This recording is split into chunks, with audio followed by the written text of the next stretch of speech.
Welcome to the Life First Accounting Firm podcast for accountants who love their work but love their lives outside of work even more. I'm your host, Erica Goody, the 15-hour accountant. I built my own mostly solo accounting firm because I wanted balance, health, and more time with my family. In season 1 of this podcast, we're sharing real starting stories from other accountants who chose to do the same, launch their own firms in a quest for more life and freedom. So pull up a chair, settle in, and listen in to the do's, the don'ts, and the would you do it agains. Welcome to Starting Stories.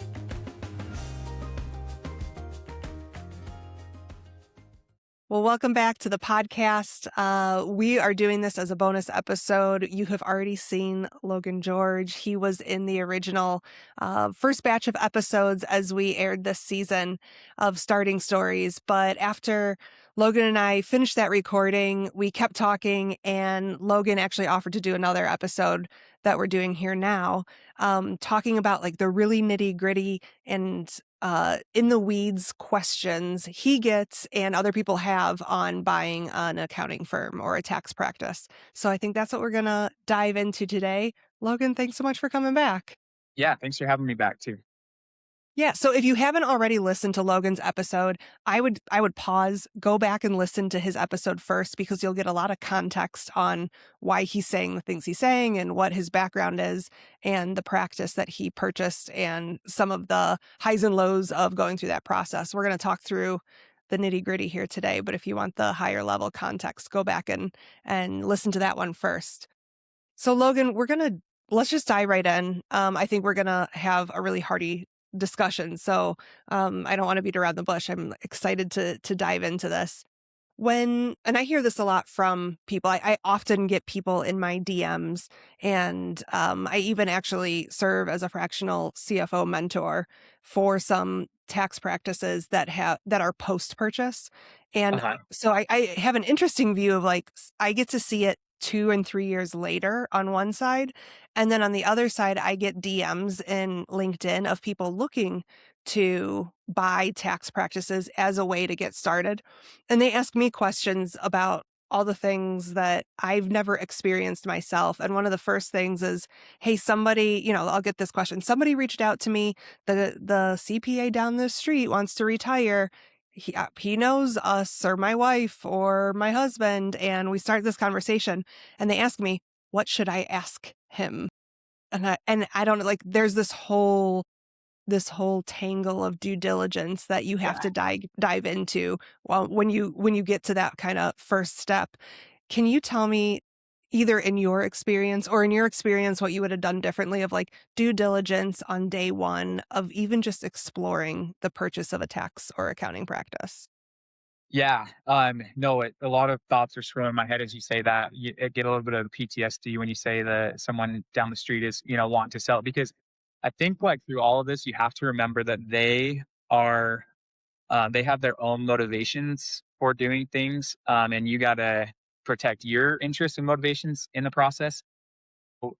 And that kind of goes into my experience. So my experience was, listening to the other episode, you'll know I had basically decided at my current situation that I was looking to go on my own, and that purchasing a practice was something I was heavily looking into, just because it was going to give me a base of revenue from day one to kind of keep where I was at or my lifestyle where it was.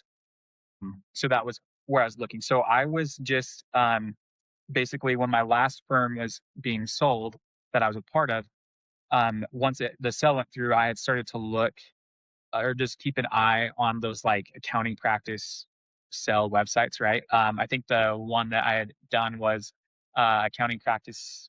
I think it's just like accounting practice sales. I have to remember the name, but there's a big one, and then there's like the Poe group, and they're all like, there's a couple of like main groups within it, and they'll list firms, and they'll either list them geographically or by revenue size or things like that. My intent when I went into this process, and some people are different, I'll go into that a little bit. My intent was to buy a firm that was big enough to give me like income from day one and to support my lifestyle, but not too big. I wanted to be able to like get the sweat equity out of it. So I wanted to be able to grow it. So as far as like firms go, you could look at like $1 million firm that's already that $1 million firm is likely going to have a lot of employees, maybe a physical office, physical location, things like that. I didn't want that because I felt like I was stepping in too much into somebody else's systems and teams and maybe old school methods there. So I wanted like a smaller uh, book of business. There's pros and cons to that we can talk about as well. So I was looking for something in like the 150,000 to probably like of revenue to probably 300,000 at like the top end, something that I could get to get me started and to feed my family basically, and then go from there. So the firm that I ended up, I had requested information on a couple of firms. So how it works is, these firms will, these websites would list the firm's information, basic information as far as I think gross revenue and location and number of clients, and they might say something about the mix up of bookkeeping versus tax. And then you can request information. You can fill out some basic information about yourself, and then you can request a meeting.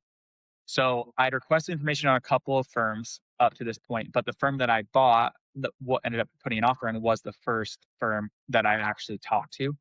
So I had submitted my request, and then with my information, and then I had done a meeting with them. Um, and then they told me during the meeting that they had 8 other people that were interested in their firm. That they had 8 meeting requests basically within like 2 days. So it made it seem very hot, very Mhm. fast moving. And so that kind of put the pressure on me to move fast as well. So Now then that you're talking to that broker, right?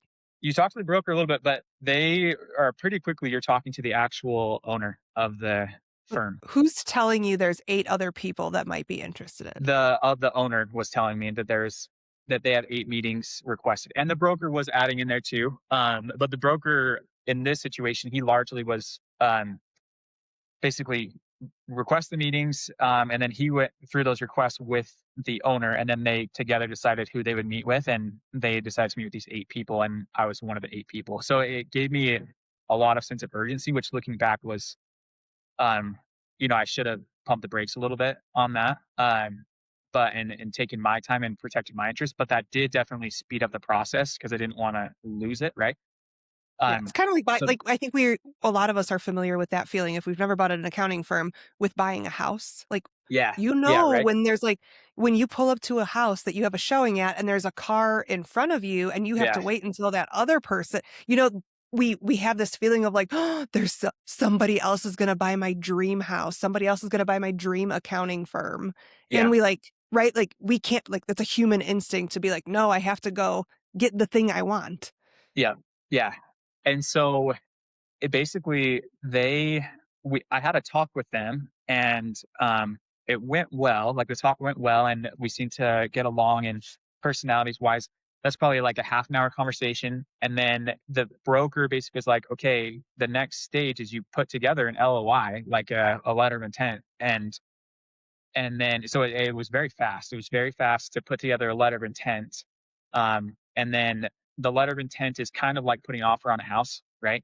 It's the same. It's a comparable. Like you're putting the offer in doesn't mean it's a done deal, but then they can accept basically your offer through the letter of intent, and that kind of locks you in to then start the due diligence process.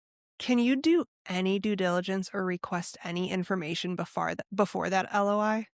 There probably is, and that's once again probably one of my mistakes. But the LOI isn't binding. The LOI is really advantageous towards the buyer, um, because it's kind of like a house contract. When you put an offer on a house, you have that due diligence where you can still back out, but the buyer is more their hands are more tied, I guess, or they're subject to your mercy a little bit more on that.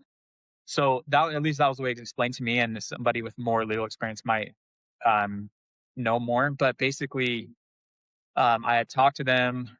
I think it was Wait, on like a sorry. Can I yeah, interject here? Just in case somebody's listening. I'll say this multiple times. I've never bought an accounting firm. I have looked at buying other businesses though.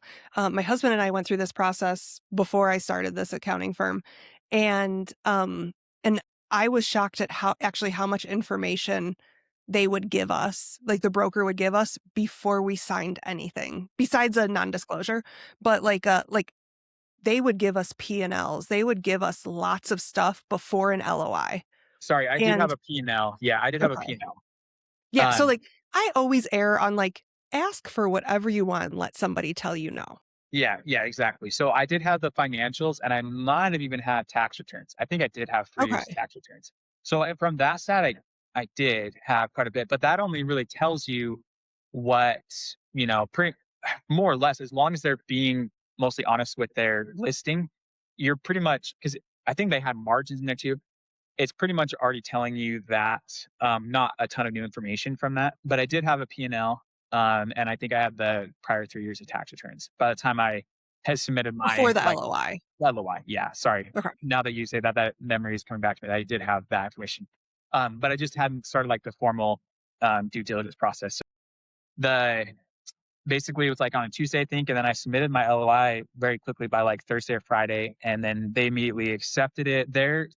From their side, they didn't want to sell to a existing firm. Like, they wanted somebody to come in and take care of their clients as like a sole person as well. And so of those 8, I think a lot of them were firms, right? Like firms in the area just looking to acquire this book, which would have made sense for them. I think that in a lot of ways probably would have ended up better for um, everybody, but we can get into that a little more. So they liked that I was just on my own. They liked that I had experience, that I was young, all those things. Anyways, so they accepted mine pretty quickly.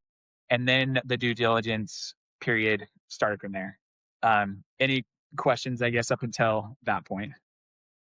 No, I will reiterate though, like when I've been in virtual rooms with firm owners who are within 10 years of retiring, I hear a lot of them say what you just said.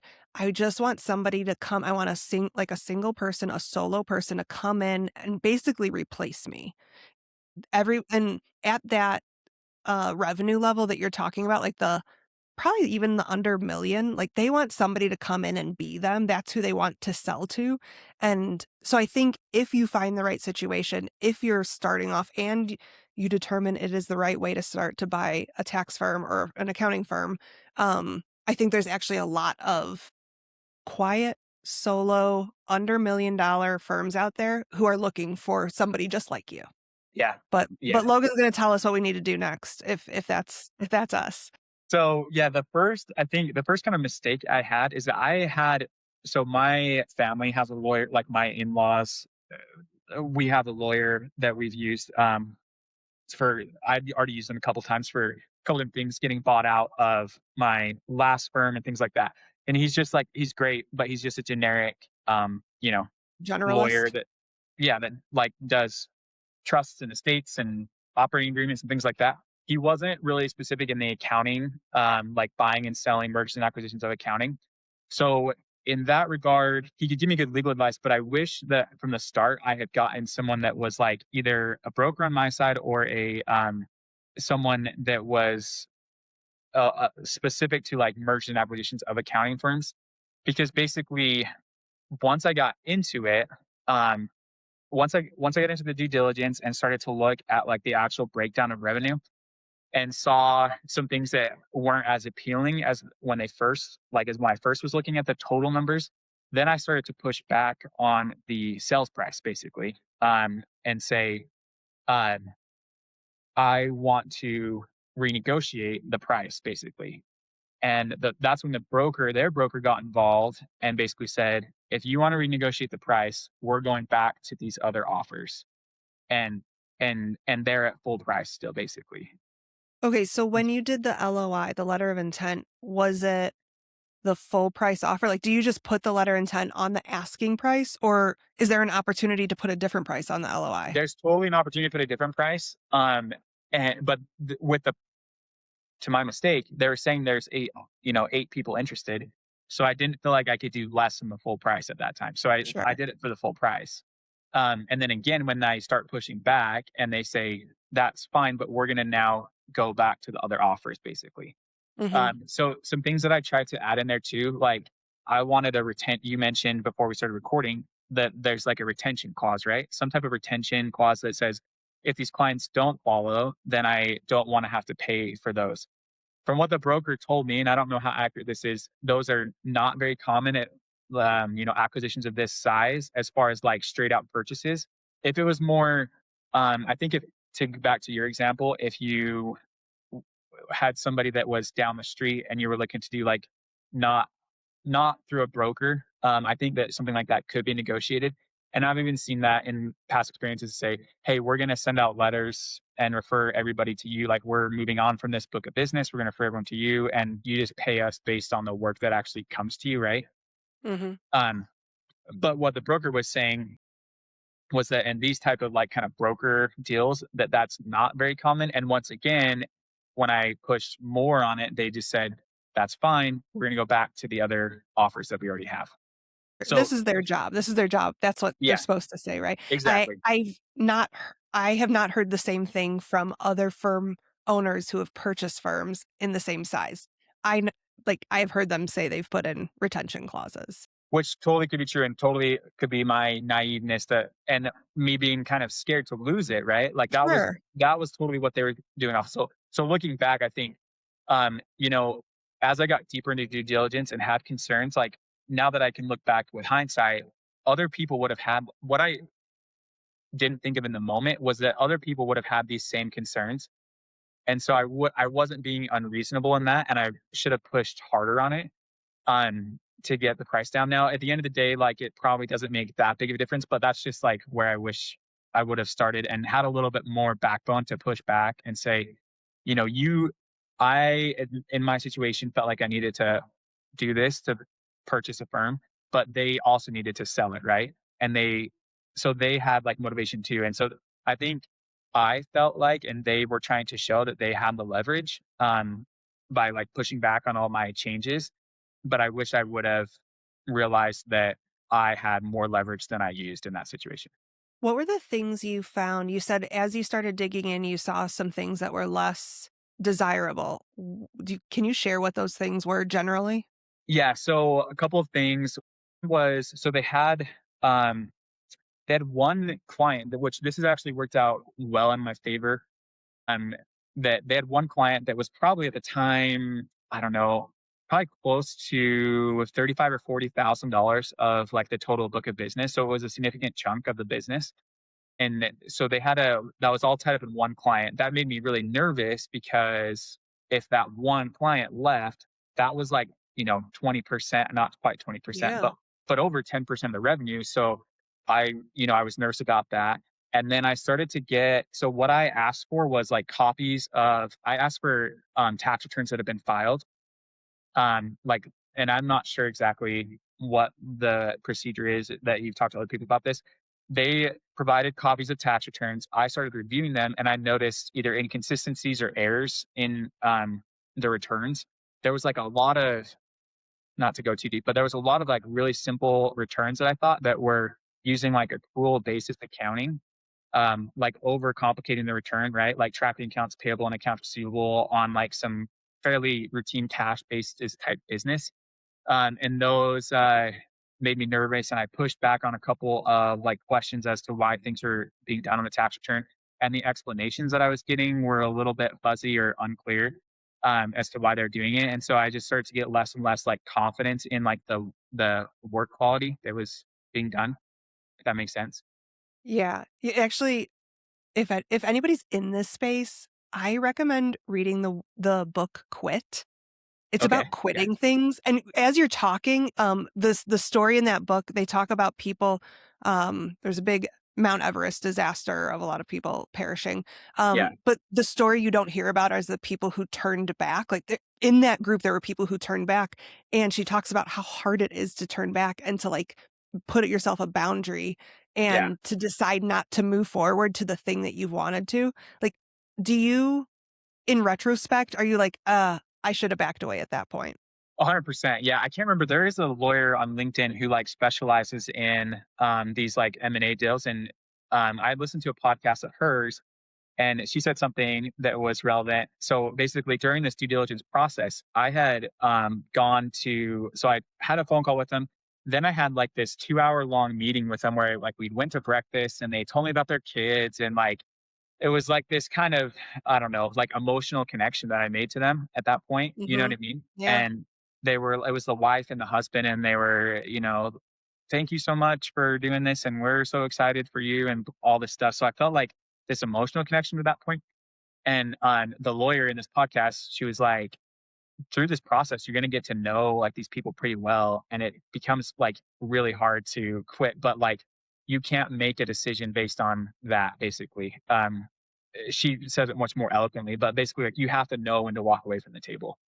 Um, and then the to go back to like the things that were concerning to me every year.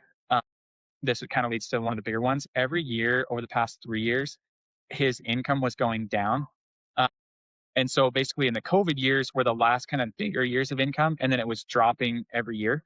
So the sales price was only based on the last 12 months. But what I didn't take into consideration there, and that you have to like really in the due diligence process, you have to really almost like reconstruct the financials yourself. I feel like because basically what they had done was he had done returns in like as I was reviewing like a prior 12 month, because all along they kept having to send me their prior 12-month financials of the previous Mhm. 12 months. That makes sense. So it was rolling. So I could make sure that the income was the same. But what was happening was that he had done a return. Let's use 2025 as an example. So he had done a return in September of 2025 during extensions. Well, then because he knew he was going to sell it, he did the return in March of 2026, the next year, the same return. So, because he's saying, I just want it to be done, like I wanted to do them sooner this year. So, what was happening was the same return was showing up twice on the P&L, like the same project basically was showing up Oh, okay. twice in So the same I year see what because you're he'd done saying. it in September and then in the next year he done in March. Got it. Does that make sense? Yeah, he moved forward the work like, it wasn't year over year consistent. Exactly. So it's going down. So then as I started to get into the due diligence process started sometime around May, I think May or June, maybe June. As I start to get to these later months, the income is going like the rolling 12 months is going down because those projects that he'd push are like fault, like it's the timing's starting to align itself more. So the income is actually going down to where it ended much less than like was advertised basically. But I Mhm. was so close at that point to this is like I remember having conversations with them in like August and September, and I felt like I was so close. The purchase went through November that I was like, I just have to make it work, kind of thing. Like it was Yeah. like coming to the light too late. Does that make sense? Yes. Yeah, So yeah. what I should have done in that situation is I should have used the invoices. I should have asked for all of their invoices over the past 12 months, and then I should have like I don't know. It's tough to say. Maybe you can tell me otherwise, but I just wish that I would have dug deeper into the like actual timing and schedule and invoicing of it. Because by the time I like the acquisition went through and I actually got all the invoices and totaled like a year's worth of invoices up, it was like 30,000 I think less than the like advertised revenue that they had put on the listing. So then when you're paying, What was the original listing? so the original listing said 255,000 of annual revenue, and then me being naive, I guess, or in my mistake, I paid 1 point, I think 3 for that, like as a multiple. So I didn't even just pay 100%. I paid 1.3, so a little over 300,000. Like that was the sales price. The numbers are a little bit fuzzy, but I think that was it. If we're going back to the previous episode, hopefully that matches up with what I originally told you. But I paid that, and then so when you take like 30,000, um, and you times it by 1.25, like really, it's you're overpaid by closer to 50. 40,000. Yeah, yeah. Yeah, you know what I mean. So Mhm. so there can be errors in that Yeah. process. So when you had said, you're so close to the finish line, basically, it was like you felt like you couldn't back out at that point. I just wanna say, like, the seller feels the same, right? Like, if you had come back if anybody's in that situation, I'm not a broker, I'm not an M&A expert, but, like, everybody's feeling that. Like, the buyer's not alone at that. You're like, "Oh my gosh, I gotta make this work." The seller's like, "Oh my gosh, I gotta make this work." Yeah, for sure, exactly. So I think in hindsight, you're thinking, and this was, I mean, just young. I like to think, I keep saying that, but I don't know. Anyways, that you just think like I've got to make this work. And then two, they tried to like they did try to. So I brought it up that I said, hey, this isn't matching. And then the wife who was really managing the sale, long story, she really tried to kind of smooth it over, explain to me what was going on and that it really was and that there was other revenue. So the I didn't understand the true depth of it until I got like the invoices after it had closed and I was reviewing the prior invoices. So like I was definitely getting cold feet as we got closer, but between their conversations and what they were telling me, it like did smooth it over. So I wasn't going in thinking that I overpaid. I was nervous that I was going to overpay, and then that was confirmed after. But I wasn't going in saying like, oh well, I know I'm overpaying, but I'm going to sign anyways. I just was getting a little bit of cold feet at that time, but deciding to still go through. And then my wife will tell you too, which she was telling me during this process. Like I'm the type of person, wise, I've just like throughout my life, like I'll commit to something up front and get excited about it. And then as it gets closer, like I've done this with house purchases and things like that, I always get nervous. I always get cold feet. And it always does, like it's always worked out in the end. But like as I was getting cold feet, my wife's like, this is just you, like you get cold feet close to big decisions like this. So I thought that was kind of what was going through my mind too. Did you have anybody that like an accountant like, it doesn't sound like you were working with a broker on your side, or necessarily a lawyer who had that M&A, but did you have a peer or a colleague in your network that you were bouncing ideas off of? Or just, like, gut checking yourself? Not too much really. No, I didn't because I left on fairly good terms. I'd like to think my past firm, but I didn't want to share that with them. You know what I mean? Yeah. I did have I take that back. There was some people at a firm that I'd worked at before then that I was kind of bouncing off of, but they just didn't have that. Like they'd never done this either. This firm that I worked at before was probably like a 35 person firm and had grown mostly organically. So when I talked to them about it, it was like they didn't really like they're like, yeah, I wouldn't do this or yeah, I would do this, but it was kind of like all theory because they had never been through that. I didn't talk to anyone who had actually like been through this process, which definitely would have been helpful at a firm this Yeah. size. I just think of that now because, years ago, this is so new, basically, like the the blossoming of accounting communities in our industry, especially Yeah. for entrepreneurial accountants, Yeah. in this case, is so cheap to help you out. Like you can get an accounting community for anywhere from $50 to $200 a month, and all of a sudden you're exposed to a whole bunch of people who might have experience. And, you'd pay a broker tens of thousands of dollars and you might get 80% of the same wisdom out of a group that you can pay a couple $100 for per month. Yeah, which is crazy. So you're totally right, and but that is fairly new. Like this process was 2 years ago. So you think of all the accounting communities that popped up in the past 2 years. Like I think at Yes. the time, Jason's stats realized was probably the biggest Mhm. one. I did talk to a lot of people know Brandon Hall too. I Mhm. had gotten to know him from our like a different connection through a past firm, and I kind of ran it by him. But I was working with him previous to this at my past firm and so, like, in that capacity, I didn't wanna, like, put him at a conflict or things like that. Um, and so, yeah, like and he's grown so much of his organically and things like that, but and he was helpful too. So there's people that are helpful, but no one that can, like, be in the you're ultimately the decision maker, right? Like, Totally. so, yeah. Totally.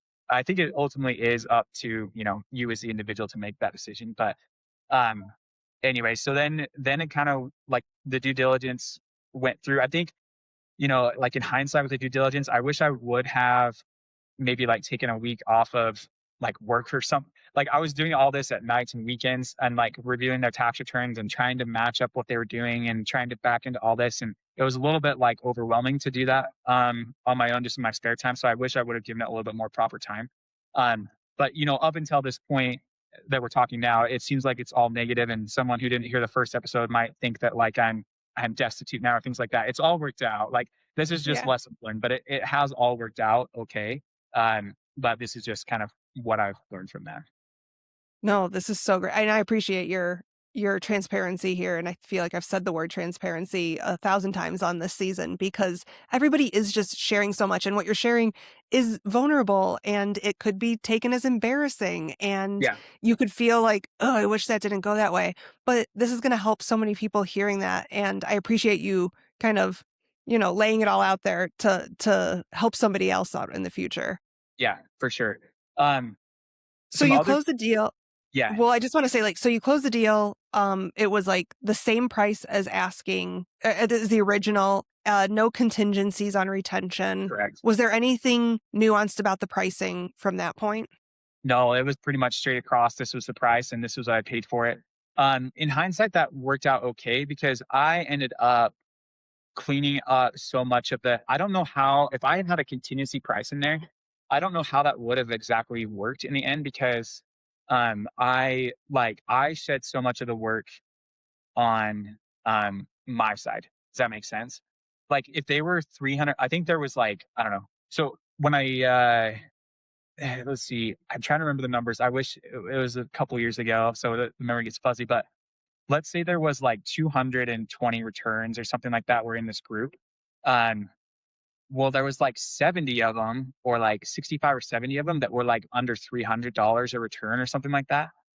Um, and so once I like got some momentum, as we talked about my last episode, once we got some momentum coming in the door of my own like work coming in the door, I like shed all of those immediately, um, to just cut down the number of people I was trying to like manage in my head. Does that Mhm. make sense? So, like, you're saying 70 returns out of 220-ish were priced at under $300 Or like, yeah, annually? 3 to 500. I mean, most of them are, might be a little bit high, but like there was just a big.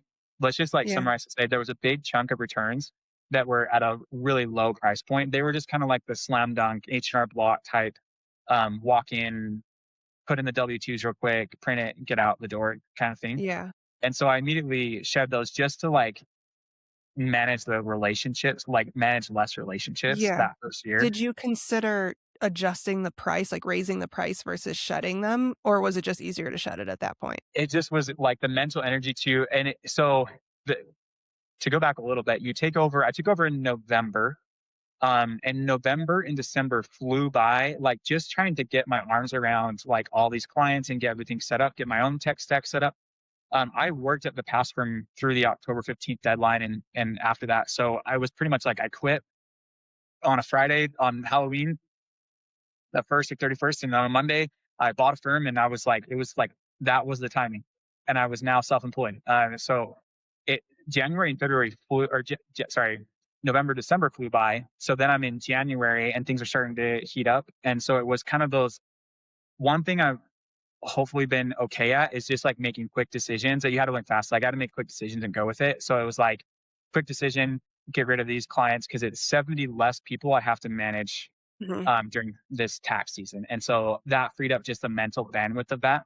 Um, and I do think that was the right decision in the end and that you don't play around. Some of them I have increased the price definitely, but there's some that's just like, let's just cut it. They'll find somebody that's more suited for their needs and do that. Because the other thing that I wish I would have asked more questions on, not to go too far back, is the tech stack.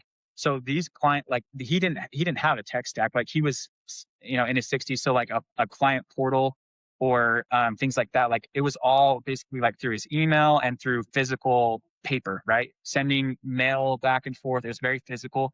So um, at that price point, I didn't want to like train them of like, this is our portal and this is our process and and you shouldn't just call my cell phone every time, you know what I mean? Like, I didn't want to go through all that because they're used to calling his cell phone and emailing him all their documents or dropping them off.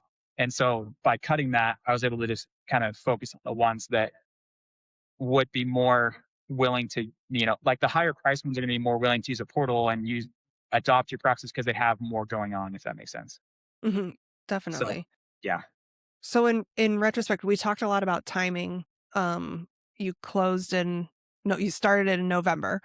If you could do it all again and you had as good of a firm you were purchasing as you could get, like no firm is perfect, but imagine like it was just a great firm that you were purchasing. What would be your ideal timing of like you would close in this month for to set you up for the first season? Yeah, I almost think you have to probably do November, like, even though I didn't love it because well, the reason I didn't like November with him is because, he was charging for if you did tax planning in the fall, he was just, like, lumping that into their tax return the next year. But his tax return fees were good for, like, the business, the core clients. But so, like, I didn't feel like there's a lot of revenue coming in those first 2 months, November and December, and then January it starts to kind of pick up and get going. But I do think November is probably the appropriate timeline just because they have to finish the October 15th extended deadline anyways. Um, and unless they're done early, if they were done early and you have the work flexibility to leave earlier, October is probably a good time frame. But you do want a couple months before tax season, but you don't want it in May because then you've just passed like for most tax only firms, you've passed like your biggest revenue months.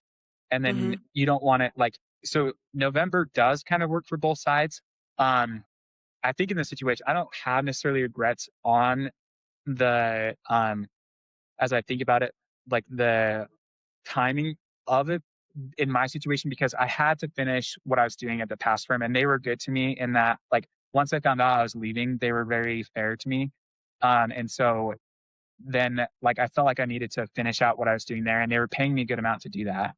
And so I felt like it's kind of how it had to be, but I do wish I had like another month in there to like get up and going and settled. Maybe before that acquisition would have gone through. Like if I had started October 1st and I was settled everything by November 1st, and then I was able to just kind of more absorb things into my current system. But I was trying to set up systems and get my arms around these clients and get new clients and figure out what this first year was going to look like, who I was going to extend, who I was going to file. There was last minute payroll filings that he was doing manually that I had to do. There was just a lot going on those 2 months. If you I think you bring up such a good point of, like, if you're worried about cash flow, then you get if nobody's ever seen, the graph of a tax firm, it looks like a roller coaster, right? Yeah. Like, January, February goes straight up, you make this big drop down in March and April, right? April grows, and then it goes down in May. You do a little bloop again in the Yeah. fall, and then you coast out of the year, right?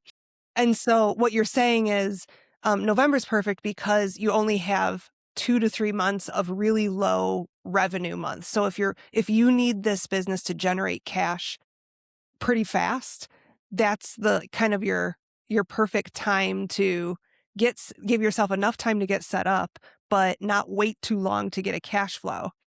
But I would assume if you don't have an immediate cash concern, right? There are some people who've saved up savings or, I don't know, whatever reason, they have working capital that they can work in.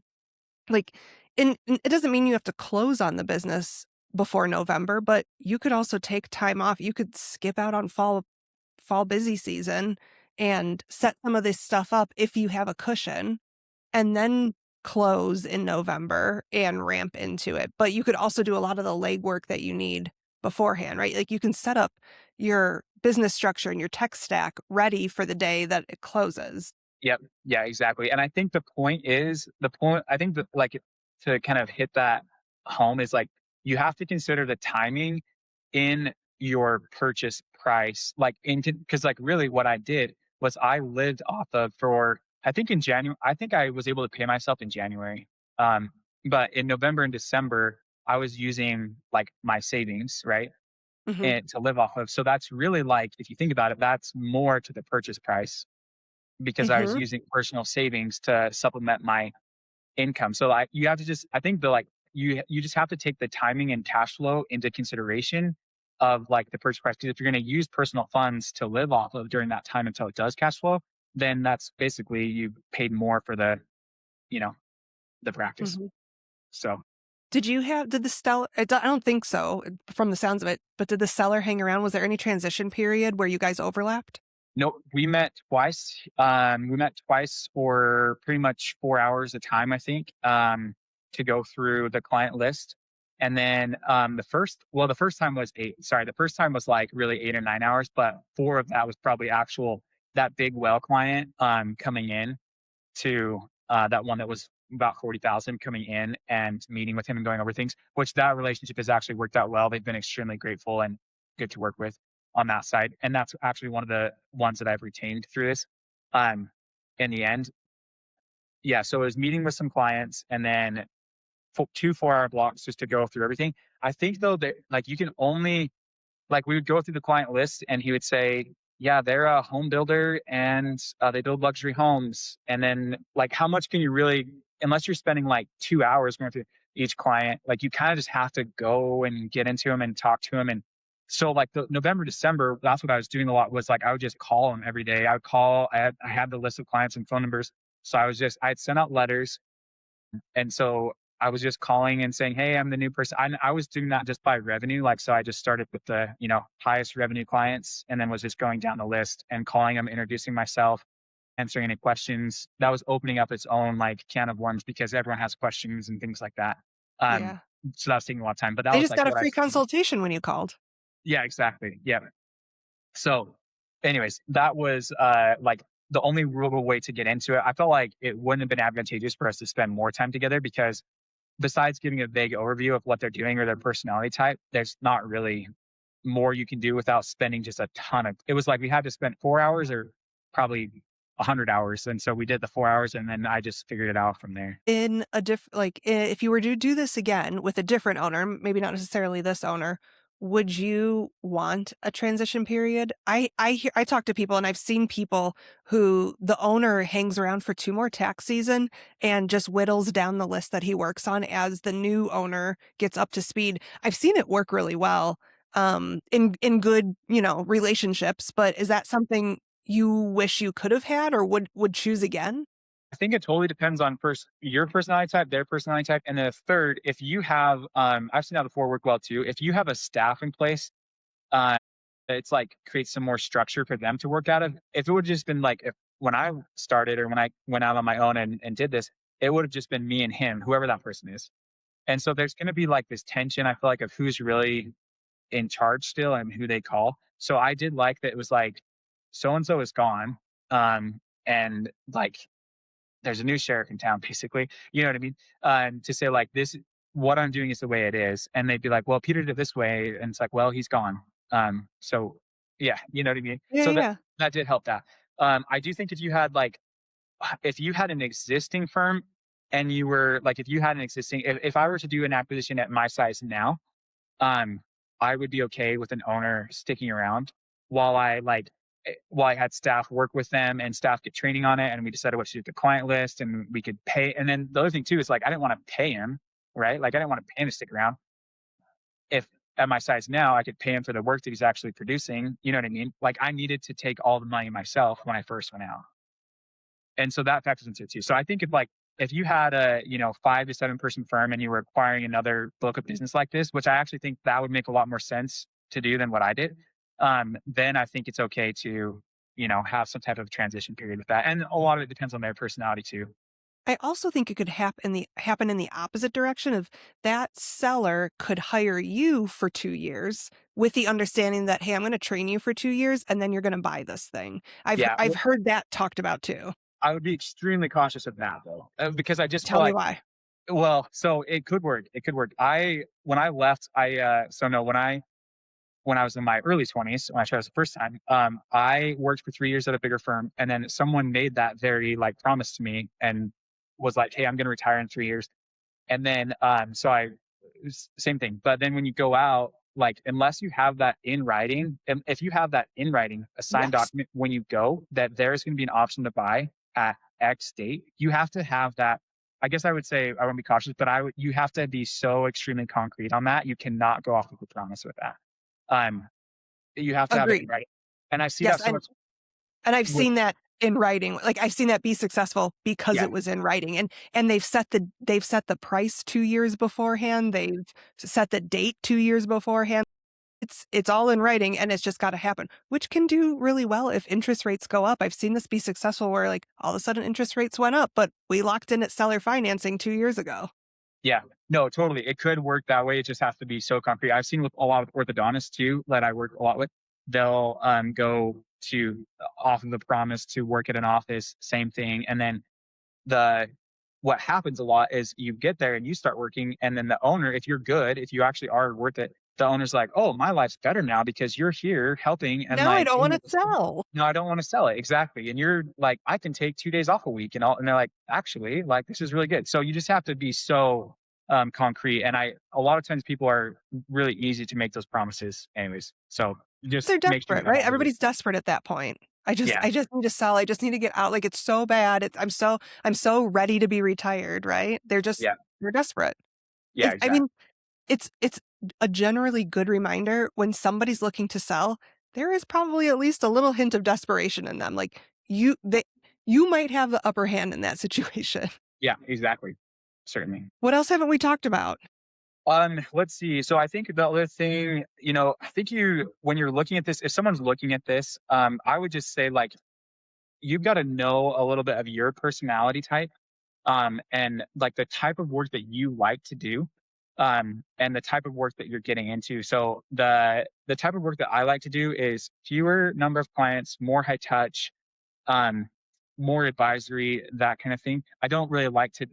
I've heard it once called like flipping 1040 patties, like at McDonald's. Like you're just putting I've together the not heard that, 1040 but I like it. hamburgers, but yeah, like you're just flipping patties basically. And I never really liked that. And I bought what I bought had a fair amount of both actually, but it probably had more of the first that I didn't love to do. And then two, just looking back, personality types. So like this client base was trained that you just call the cell phone. Like you just call his cell phone and he answers it no matter what. Like he just would always answer the phone, which to him that's good. But like I just can't operate like that. And so when I thought this and I couldn't always answer the phone or I didn't answer the phone, people got frustrated, things like that. So there's like when you're looking at if you're trying to take over a person like a small person firm, like that, you really have to like match their working styles and really push on what those are. Like how do you communicate with clients? I would have pushed for more work papers, not just attached returns, but the work papers, just because you'll get a sense of how organized they are. Things like that, contact lists, things like that. Just all the reporting you can get, ask for it. You want to really bug them by the time you're done with due diligence, they should be exhausted, honestly, of like getting you stuff. I think that, I was at first a little bit, it got better, but I was hesitant to maybe bother them. But it's like, what in hindsight, it's like, what are you thinking? Like, you are the one that's making this huge investment. You need to be sure of it. So I think you can't ask for too much stuff, Mhm. kind of like you referred to at the start. But other than that, I know I'm hard on it because I'm hard on it because of like the demand that we have in accounting right now for other work that came along. But as I think about it, since we recorded our last episode where I did say that I wouldn't recommend it. I would say like for certain people in certain circumstances, it has worked and it's worked. At the end of the day, it's worked for me at the same time. Like it's hard for me to sit here and say that you shouldn't do it or that someone shouldn't do it. Like I said in our last interview, when it has worked out for me, financially and things like that. And now I have, a growing firm and happy with where I'm at. I just would be, I think, extremely hesitant and cautious. And I think for the most part, people can make it work without having to have this big upfront cost. Because I'm paying off the loan much faster than like this it was scheduled, but it's still going to take me 2 or 3 years to pay off that investment basically that I made. Um, and so that's 2 to 3 years that could be going into retirement accounts or other things like that. So it's a lot of factors, it's a lot of variables. And I think that it's right for some people in some situations. But for the most part, I think people can build what they want with their personality clients on their own. Okay, I have 2 questions. We didn't talk about financing, and I think we did it the last episode, but can you remind all of us, was it an SBA loan, seller financing? What was the, vehicle there? Yeah, it was SBA loan. And that was actually really simple that process was surprisingly simple to go through. I think it's called the SBA 7A loan, I believe is the technical name for it. And I believe I put down 15%, I think was the number. It was either 10 or 15%. I think it was 15%. And then it's pretty much just amortized over 10 years after that. And I should be hopefully like, let's see, we're in 2026, so 2027, like sometime in 2028, I hope to be done with it at that point. But yeah, it's like it's a reminder of what we did. But honestly, too, that especially that first year, I definitely came out ahead. Like there was more income from the, because I did this, and so it would be hard to like at the end of this all to really weigh it and say, I paid this for it, but what was my actual return on investment? That'd be difficult to track through all that, but there probably still comes out to be positive, I would imagine, in the end. Yeah. You might have a party the day that you pay it off though, right? Yeah, yeah. I will. I definitely will have a party. But and then it'll just forget. I can probably hire another employee or something like that. But yeah, it'll be exciting. Or retire, or like put money into retirement or pay yourself more, or Right. whatever Yeah. it might be, right? Like we don't Lots always of have to levers. reinvest. Yeah. Um, we don't always have to grow. That's a great remember. You don't always have to grow. You could be in a good place and just be where you are and be content and happy. If you could ignore the noise in the ether of growing more and fast and having everything. Yeah. Exactly. If you and I'm we probably hit this last episode too, but thinking about it now, if you were to do it again, if you skipped purchasing the firm, what would you have done that November to launch your firm? Yeah. I think I would have. Oh, I think what I would have done, which I didn't want to do at the time because I was still part of that other firm and they didn't know in like the months leading up to it. But what I would have done is I would have just reached out to all the local CPA firms and first say, hey, I'm open for contract work. And second, I'm open because a lot of CPA firms are shedding their work anyway, like shedding the smaller clients, which that's kind of the product of a lot of them that I bought was these smaller clients. So I would said, hey, if you have extra clients that you don't have capacity for, I'm available this year on those online communities too. What a great Mhm. like opportunity that would be. Like people are looking to shed work all the time. It's not necessarily bad work. It's just where they're moving as a firm. Yeah. So I think I don't like things like BNI necessarily, like the networking groups for various other reasons. I'm not big on like local networking, that kind of thing. I would have probably just pushed like online communities and networking with other CPAs. I think would have been like the where you're going to get the most work from. That's great advice. Yeah, that's great. But you're happy today. I want to end on a positive note. You are happy. You are happy with what you've built and how it's turned out. So congratulations. Yeah, thank you. No, it's all good. It's all lessons learned, and you lick your wounds and keep moving. And yeah, it's all good. And that happens in any launch, right? In any way you start your firm. It doesn't matter if you buy a firm or start from scratch or partnership with somebody else. Like there's going to be something you learn. There's going to be wounds to lick. There's going to be things you have to figure out. And there's going to be great days and not so great days. And that's all just part of the game. And that's what we sign up for. Yeah, but you love it, right? Like that's why we love it too. This is the highest of highs, the lowest of lows. Yeah, Yeah. for sure. Well, Logan, thanks for coming back and being just diving into the details and all the weeds of woulda, coulda, shouldas and what happened and what you did. It's so helpful to listen to a real life story, somebody so close to it who still has all the memories and maybe Yeah, scars to hear. yeah, exactly. So no, happy to help. Hopefully, it helps someone else along the way. Well, thanks, Logan, so much for being here. Thank you. Hey, it's Erica again. Thanks for joining us today. If you want more stuff like this, subscribe to the 15-Hour Accountant newsletter. You can find the link to subscribe in the show notes. Special thanks to everyone who helped bring this podcast to life. This podcast is produced and edited by the 15-Hour Accountant. All design work is by Lou Valdivieso. The music you're hearing right now in the background is called Destination Freedom by Avocado Junkie. Until next time, work well, live well.